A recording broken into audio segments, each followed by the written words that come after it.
Hello everyone, welcome to Analog IAS. Today's topic is Soil Health Card Scheme. This scheme was launched by Narendra Modi in 2015 at Rajasthan. This scheme is promoted by Department of Agriculture and Cooperation under Ministry of Agriculture and Farmers Welfare. It is being implemented through Department of Agriculture of all the states and union territory governments.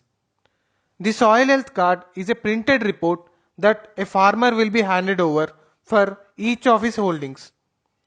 It will contain the status of his soil with respect to 12 parameters, namely nitrogen, phosphorus and potassium, which are macronutrients, and also secondary nutrients and micronutrients as given below. Based on this, the soil health card will also indicate fertilizer recommendations and soil amendments required for the farm.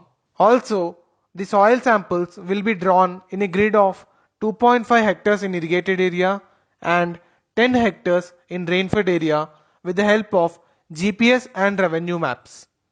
Soil samples are taken generally 2 times in a year, after harvesting of Rabi and Kharif crop respectively, or when there is no standing crop in the field. Deterioration of soil, chemical, physical and biological health is considered as one of the reasons for stagnation of agriculture productivity in India.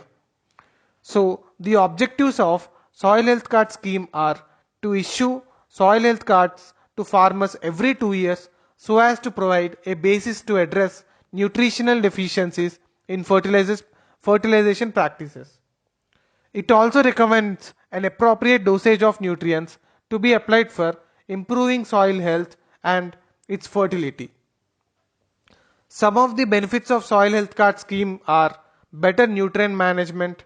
Next, soil testing reduces cultivation cost by application of right quantity of fertilizer.